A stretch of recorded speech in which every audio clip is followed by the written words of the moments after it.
This is your Tuesday Daily Delivery. I am Michael Rand.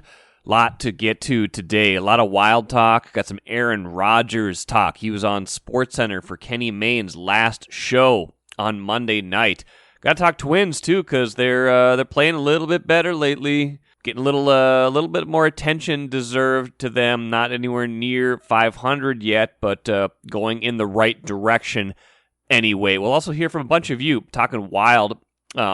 Talked to a couple of you last night after the Wild beat Vegas 4-2. Talked to you guys over Zoom, fans of the Wild. Get some good insights from you. Found out the confidence level you had going into Monday night's Game 5 was at an all-time low, and now it's definitely a lot better after that 4-2 win that cut the series deficit to 3-2 and sent the series back to Minnesota with a 3-2 series deficit, but now a home game, 8 p.m. Wednesday, and a chance to even this series and really put the pressure on Vegas at this point in the year. Let's talk more about that Wild game right now, because I got to admit my confidence level was not great going into that game. If you had a live look in at me on Monday as I was preparing for this weird 9:30 start, like what am I going to do for a show that I want to get posted really early Tuesday, but the game's not going to end till midnight. So I'm trying to hedge. You do that as a writer, you do that with the podcast, especially if you're trying to do at a certain time of day. I'm trying to hedge, like, what do I think is going to happen in this game? What's the most likely? So where am I going to put most of my effort? So, the strategy was this. If they win, which they did, it's going to be easy, right? You're going to want to talk about the game, which I'm going to do here in a minute. Highlight all the key moments, things like that. Easy. But if they lose, no one's going to want to really hear about how they lost. We're going to have to spin it way forward to, the rest of the season. The rest of, beyond this season, I should say. What is this organization going to do? What do they need? Who might they trade? Things like that. And as it turned out, Zach Parise played a prominent role in either case, because I was totally looking up a lot of his buyout stats yesterday as I was preparing for the game, looking at could they trade him? What are they going to look to do in the offseason? I think a lot of those things are still in play, as are potential trades for a frontline center. And again, I think we saw that even in Monday's game, what they're lacking, because for as good as the Wild must feel this morning, that was one they stole flat out. I mean, they get outshot 40-14. That series probably should be over. Yes, but we've talked a lot about expected goals in this series. Vegas coming into the game right around where they were supposed to be scoring through 4 games based on their chances. They had 12 goals coming into the game. Their expected goals were right around there. So that made sense. The Wild expected goals were somewhere between 9 and 10 goals. They should have been outscored by about 2 by Vegas for the series. Instead, they'd only scored 4 goals coming into the game. So you were wondering if something was going to even out, if they're going to get some, what they call in hockey puck luck, or just kind of throwing pucks at the net, hoping something goes in, and not always the prettiest goals, but hoping that you can generate something, and that's exactly what happened in Monday's game. They get some greasy goals, as they say, and Zach Parise's right at the middle of that. Tied 1-1 in the first period, and he there's a rebound and comes to him basically behind the net. He just throws it right off Marc-Andre Fleury's pad and into the net, kind of tucks it short side. Not a work of art. Something you've seen Zach Parise do, though, over the years. Just the kind of goal that kind of takes the wind out of another team's sails, right? Because that's not like a grade A chance. It's just a heads-up play, a smart play, a veteran play from a guy who has done this in the playoffs before. I think that was his 36th career playoff goal, something like that. It was his 78th career playoff point. So it does make you wonder, should they have gone to Parise a little earlier in the series, but before Game 4. But you do also have to remember, this is a guy who did not play much down the stretch, and when he did play, his ice time was really diminished. This is the second most minutes in a meaningful game that Zach Parise has played since the end of March. And he was on the ice for about 14 minutes in this game, so a slightly elevated role from where he had been, and he definitely repaid them. You could see it. He was exuberant when he scored. He was exuberant on the bench when the Wild got that empty net goal in the final minute to more or less clinch things. So there'll be time to talk about Zach Parise a little bit more in the coming days. What's his future here? What's he going to say about his role here? Right now, though, he was instrumental in that win. Enjoy your money your way when you switch to Royal Credit Union. You can pay friends and family for free, deposit checks on the go, and even get alerts about your account sent in real time. Stop in and open your account today or get started at rcu.org/yourway. Insured by NCUA. Parise more or less said that after the game. He's tried not to be a distraction during this playoff run. Let's hear a little bit more from Zach Parise after his big night on Monday. The theme all along, I guess the last couple of days, has been win a game. I mean, it's win a period, win a shift, win a game, and go from there. I mean, if you look at, hey, we got to win 3 in a row. That's against Vegas. That seems like a pretty tough task. But I think our mentality was just, let's go down there, give it a great effort, and bring the series back to Minnesota.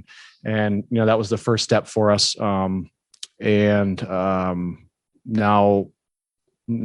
like Ian was saying, we'll get ourselves ready for the next one.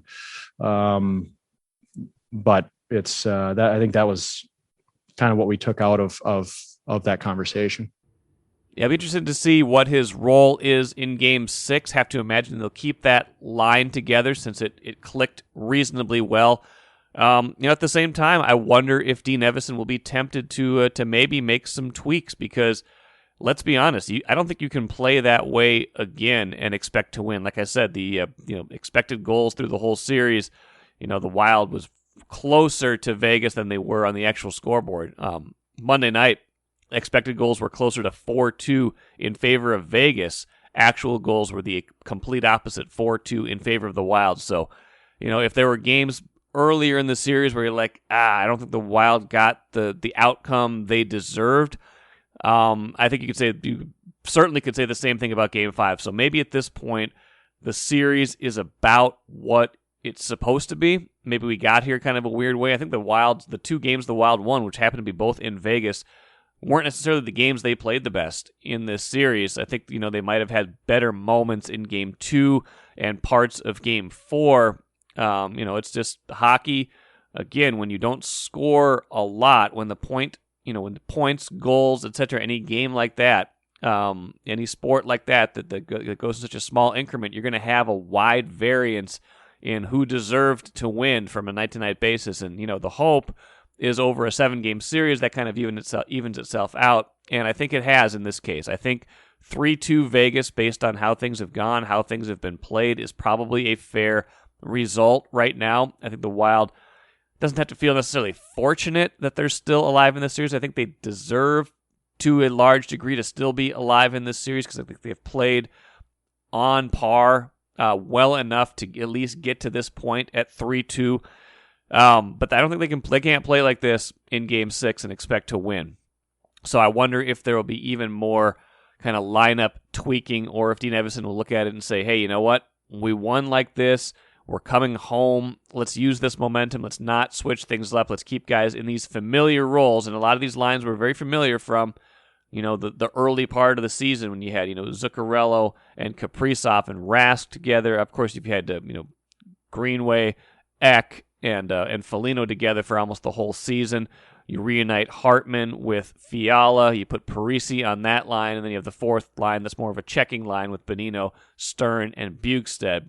That might be, short of putting in Matt Boldy, the highly touted rookie that a lot of fans want to see and that I'm frankly curious about as well. Short of making some kind of dramatic move like that, which maybe is more plausible in a home context than a road context, but still doesn't seem likely. If they haven't done it yet, I don't expect them to do that in an elimination game. But short of that, I don't necessarily think they would juggle the lines, but I guess my bigger point is they can't play the way they played Monday and expect a similar outcome, that they can get this back to Vegas with that kind of game. That might be the kind of game they would have to win in Game 7, because I would imagine, if they got there, Vegas would have, an onslaught in that game, and, similar to the whole second period of Monday's game where they outshot the Wild like 22-23-1. It was just bonkers watching that period, watching the Wild hang on for dear life. And I did think, and I'll share this with one of our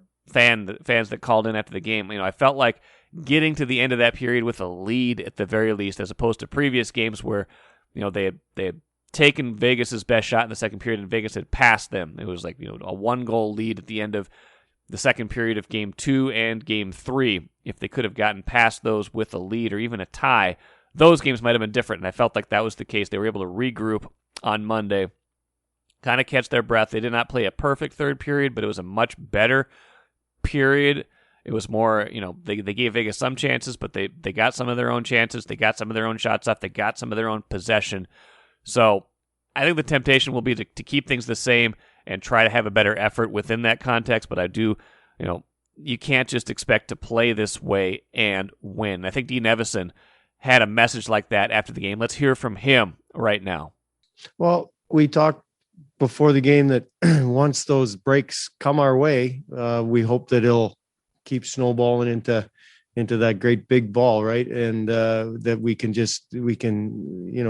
use this momentum to go forward. And I think our group, doesn't matter where we play. Yeah, we love playing at home. There's no question our record's good, but at this time of year, it doesn't matter. Like, we're going to use our fans for sure, like they do. Our fans are fabulous. They're loud, energetic. They're going to give us jump, and hopefully we can ride this game right into that one. Bottom line right now, though, it's a series. This wasn't a series, really, until they won that game. I think this would have been a disappointment if they had lost Monday. As good as this regular season was, if they would have lost in 5 games, especially after winning Game 1 on the road, this would have felt like a massive disappointment. I'm not saying it won't feel that way. It won't be disappointing if they lose Game 6 or even Game 7, but I will say this. It feels like a series now. It feels like they have crossed some sort of minimum threshold for my expectations for this series, to win 2 games, to put some pressure on the opponent. I'm not saying be satisfied with that. I'm not saying moral victory. I'm saying we have a series now, and that's all you can ask for at a certain level when you're playing a quality opponent like Vegas, a team that is, let's face it, better than the Wild. So we'll see what happens on Wednesday night, but suddenly that confidence level a lot of people had that was down in the 2, 3, 0, -1 out of 10. That's soaring right now after one game. All right, we're going to run a bunch of fan calls right now. This is post-game. I'm doing this like 12:30 a.m. Good times. We'll post this in the morning. But I got Johnny here on the Zoom line. I actually taught Johnny in my journalism class this year at the U. Johnny Kaner, how you doing, man? I'm doing great, Michael. Thanks for doing this. This is awesome. Absolutely. What was so I put out a tweet before the game started asking for people's confidence level in the game on a scale of 1 to 10. Where was your confidence level going into this game? I would say it was at about a 3, just given kind of the demoralizing homestand. We had Games 3 and Game 4. A lot of fans and players, and even Dean Evason seemed like they were pretty disappointed in the reffing that's going along in this series, the goaltender interference call, all that stuff being said. I thought the Wild were kind of ready to get out of Dodge, losing Vegas, and hit the golf courses, but they hung on and outshot 39-13, I believe, but they were able to get the win. So probably a 3 out of 10. Yeah, it's a hard way to win. Going back to St. Paul, where are you at confidence-wise? I mean, you feel like you got a little – did they get a lot of momentum out of this game, or do you feel like there's still more to prove in St. Paul? Honestly, I don't know how much technically momentum they got. I just feel like a lot of the pressure now is back onto Vegas. I mean, I think the Wild are basically in like a no-lose situation here in the hole they put themselves in. In Vegas, they blew a 3-1 series lead in 2019, the last team to do that in the NHL. So I think all the pressure is on Vegas now. So I think it's kind of a no-lose situation for many here. I thought a big deal was, now they've had some collapses here with Game 2. They got up 1-0, then gave Vegas 2 goals late in the second period. Same with Game 3, they carry the 2-0 lead into the second period, but then Vegas gets 3 in the second. I thought a big key was, even though the second period, it was just total tilt of the ice, they only gave up 1. They go into that third period with the lead, at least, instead of, even though the momentum completely shifted there. What were you thinking going into, as you kind of were watching the game, as they withstood that barrage? Did you think they could hold on in the third period? You know what? After they withstood the barrage, I thought they could, just because Vegas, the last 5 minutes of that second period, they were pressing real hard, and I thought they were able to, or they were going to be able to get a late goal in the second, but it turned out they weren't. And then we really buckled down in the third, and I think that kind of gave us a jolt going into the third with a lead and a really tough place to play. I actually had a higher confidence level than I did in the middle of that second period. Funny enough. Awesome. Well, then the after net goal goes in. Any big picture thoughts on this game? Anybody that you liked, didn't like, lineup decisions, things like that? I think Zach Parise should be on the power play, even though we didn't get a power play. I also think Kaprizov and Fiala, they need a center to play with. Victor Rask on the second line, it's just enough. I get that there's not much to work with, and what's Matt Boldy doing in the press box at this point? Honestly, I mean, there's nothing to lose here. Put the kid in. He's the 12th overall pick. Spencer Knight just won a playoff game. He's 20 years old. Put Boldy in the lineup. I like it. Johnny, good stuff. I'm going to run some other ones here. All right. Thanks, Michael. Hey, is this Tom? It is. Tom, what was your confidence level going into this game? Definitely not high. I'd say like a 1 out of 1 or you had 0 to 10. Once we got up 3-1, I certainly felt much better, but from there it went down pretty quickly until the horn went off. Did you think they were going to pull it out after that second period? I mean, it was a lot going on. Man, that was, I mean, like everyone's, Russo and Judd and all those guys are saying, that was just abysmal. I haven't seen a period like that in years. So, no, once the second was over, I did not think they'd pull it out until Sturm got the empty netter. I still didn't have very high hopes. What's your confidence level now going back to St. Paul? I mean, it's 3-2 the series. It feels like, the Wild obviously still facing the elimination game, but Vegas has lost one chance to clinch already. Now they got to go back to St. Paul, where admittedly they won the first 2 games of the series, but they've had problems there. What's your confidence level at this point in the Wild taking this to a game 7 at least? Yeah, I'm certainly much more optimistic going into game 6 than I was game 5. I mean, obviously the Wild been strong at home all year. And as you said, Vegas hasn't had good luck there. The Wild just have to show up and play 3 periods like they did the first period of game 2, the first period tonight. They just got to put together a nice long stretch, but I think they can certainly do it. It wouldn't surprise me to see it going back to Vegas for game 7. At that point, it's kind of anybody's game. And we saw that. I was part of this a long time ago. I was a much younger man back then, but I was part of the coverage of, the 2003 run where, if you remember, both of those series they won over Colorado and Vancouver were both, 3-1 deficits. And somehow they came back and they had to win 2 road games in both cases too. So it's not impossible, but right. Man, I think Vegas is better than I gave them credit for coming into the series. They seem like they've got something going, but the Wild, they've got something going too. It was not a pretty way to win a game, but I think, if you win is a win, especially when you're facing elimination. Right. And it's funny you mention that because up until tonight, I think this series kind of reminded me of in 2003 when we played Anaheim in the conference finals, when, Jaguar was standing on his head, and that's kind of the way Fleury had been playing up till now. So I just felt like, you just can't beat a guy like that. But at least tonight they started, the Parise hitting it off of his pads or off his back, and Greenway did, was persevered on that one. So that's what you have to do is get some fluke goals, and they certainly did that. So I can see him pushing into a game 7, and then it's up for grabs then.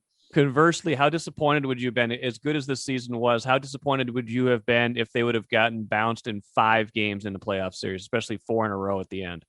Yeah, disappointed definitely because, I think they got the opponent they obviously best matched up with. Colorado is, who no one's going to beat them, it looks like. And St. Louis, the Wild couldn't beat them. So, the matchup was their best aligned. It would have been disappointing to go out in 5. And again, we've outplayed Vegas during the year. But I I still think they've just shown their warts, things they need to do in the off season, to compete better with those type of clubs. Yeah, they need more firepower. They need a frontline center. I mean, everybody knows that. They knew that going into the year, and I think it wasn't supposed to be this much of a problem because they weren't supposed to be this good. As part of it, right? Right. So maybe next year Rossi can step in and add some talent there. But yeah, I mean, if they did get by this series, I don't see them going any further. But it's still fun to watch. Yeah, absolutely. Tom Peterson, thanks for checking in on Daily Delivery, and we'll catch you down the road. Okay. All right. Thank you, Michael. Thanks to all the Wild fans who joined me on Zoom late after the game on Monday. Sorry to the ones I didn't get to. Appreciate you, and maybe we'll do this again if we get into another situation where that seems like a good idea. All right, now let's transition to some talk of Aaron Rodgers. Kenny Mayne, first off, his last SportsCenter on Monday night, kind of a disagreement with ESPN. They wanted to cut his pay. He took the high road, said, "No, thanks. I'm just gonna leave this job that I've had for a very, very long time. Longtime host of the 11 p.m. / 10 p.m. SportsCenter. Aaron Rodgers was his guest, one of his guests for his farewell show. First public comments in a long time, especially since the trade chatter started. Interesting comments from Rodgers. I don't think it was bombshell material, but he did clarify some things. He clarified that he's not been at OTAs right now, clarified that he is upset with the organization, didn't say what he wanted the outcome of that to be, but it's pretty clear at this point that he's still not happy. Made it clear that his problem is with the organization. Here's a quote from him from that show talking to Kenny Mayne. "With my situation, look, it's never been about the draft picking Jordan Love. I love Jordan. He's a great kid. We've had a lot of fun to work together. Love the coaching staff, my teammates, love the fan base in Green Bay, an incredible 16 years. It's just kind of about a philosophy and maybe forgetting that it is about the people that make the thing go. It's about character. It's about culture. It's about doing things the right way." Two things about that stand out to me. One, sure sounded a little bit like past tense. It's been an incredible 16 years. Feels a little bit like past tense. Don't want to read too much into that, but when he's talking, it does sound like there's a part of him that's moved on in his mind. Not to say that can't change back. There's a part of him that does sound like it's moved on in his mind. Second thing, interesting that sure sounds like it's a shot at Brian Gutekunst, the general manager of the Packers. Character, culture, people doing things the right way. Later on in the show, he thanked a ton of people in Green Bay, but Brian Gutekunst was not one of them. So makes you wonder. Second thing from the second quote that I want to get to from the appearance. This was even more interesting. Basically, him speculating on how we got here, and that it wasn't so much the drafting of Jordan Love, although that's part of it. But basically that he thinks they had a succession plan in place and that he basically messed it all up by being the MVP last year, which I hadn't really thought about that context. But here's his quote. "A lot of this was put in motion last year and the wrench was just kind of thrown into it when I won MVP and played the way I played last year," Rodgers said. "This is just kind of, I think, a spill out of all that." Interesting. It's interesting. It's so basically he's basically saying they wanted to move on from him after the 2020 season. But he played so well that all of a sudden they were like, well, do we really want to do this right now? If the plan was to sit Love for a year, then is that really the plan anymore? And he's like, well, if that was the plan, let's go. Let's move on. I don't want to be here if you're not interested in me in the long term. And of course, 2020 turned out to be a very strange year, and they kind of maybe could guess at that by the time the draft had rolled around because we were already into the pandemic. But again, everything that you look back on now and say, yeah, you should have seen that coming. Like nobody really knew what the pandemic was going to look like in its full scope, right? We didn't know that it was going to, completely wipe out attendance most places, that it was going to, cut out the preseason completely, that it was going to, make it so that nobody got many reps and stuff like that. Made it really hard on a young quarterback. So Green Bay obviously having a problem with that. So maybe they push their time. Maybe organizationally they've pushed their timeline back a year and now want Aaron Rodgers for at least another year. But he's probably thinking, well, if you don't want me long term, if you just want me for one more year, trade me right now. Let's just be done with this. You don't get the benefit of everything you want because you are the ones that initiated trying to move on from me. So another interesting appearance by Aaron Rodgers and more interesting quotes from him. I'll be interested to see how, this keeps going, but we're getting close to, that June 1st date. And I know there's been some moves by the league that could make a trade like that happen even now, but there's some stuff in his contract that makes post June 1st trade a more likely scenario. And we're less than a week from June 1st now. So maybe this is going to heat up a little bit more before there's any kind of resolution. And if he's going to become a pain in the butt, but what if he sits out a year and hosts Jeopardy? That'd be awesome. That'd be amazing. I would love that. But we'll see what he wants to do and what he wants to say. I don't think it necessarily got a whole lot messier last night, but just hearing from Aaron Rodgers and him clarifying his situation was interesting in the very least. Let's end with the cooler. Don't look now, but the Twins have won 3 of their last 4 games. They beat Baltimore 8-3 on Monday night. Weird game, right? They were up 2-1 in the late innings. Then there's a rain delay. They get back on the field. Baltimore goes ahead on a home run, 3-2. You're thinking, here we go again. The bullpen has coughed up another lead, which they did.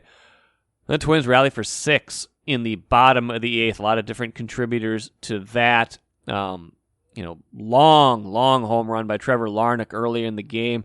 Kyle Garlick goes deep again to give them that 2-1 lead. A good outing by Matt Shoemaker. That's 2 in a row for him, giving them some solid pitching from that number 5 spot, which they could desperately use, especially with Kenta Maeda and Michael Pineda on the injured list. But, long story short, they win 8-3, 18-29 this season. All along, I keep saying, find the little joys, and I think that's still absolutely true. And in the back of my mind, I'm still kind of tracking, like, for whatever reason, I always think back to 2006, and when they were 25-33, and then went 71-33 the rest of the way. So we're not quite at that point in the season, but I keep kind of doing the math in my head as they get closer to that point. Like, what do they have to do over the next X games to be 25-33? Because for whatever reason, even though it shouldn't be plausible, that's not a good record, but you've seen them do a huge turnaround from that record, albeit with Johan Santana and Francisco Liriano in the rotation, which they don't think they have this year. Kenta Maeda and Jose Barrios could possibly get on a somewhat similar run, but they're not the same as those guys. Anyway, though, to get to 25-33 at this point, the point at which they had that massive turnaround in 2006, they have to go 7-4 in their next 11 games. And that's not out of the question because I think all those games are against Baltimore or Kansas City, who are also at the bottom of the league with the Twins right now. But still, not at the point where I'm going to start kind of checking the standings every day or wondering, hey, are they closing in on the White Sox? Can you squint and see? They're only 6 back now. Right now it's 9.5.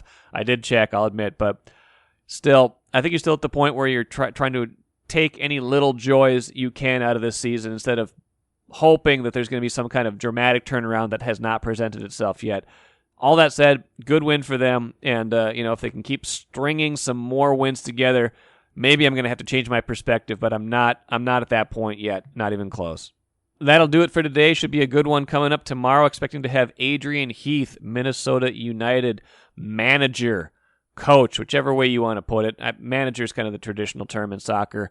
Coach is kind of the Americanized term. Either way, he should be on the show. We'll talk a lot of soccer. He's got a lot of varied interests, though. Probably talk a lot of other sports as well. Looking forward to that. Thanks for joining me here on Daily Delivery today. Download this podcast. Write a review if you would. Leave a rating. Always, always, always read Star Tribune at StarTribune.com, and we will catch you again on Wednesday.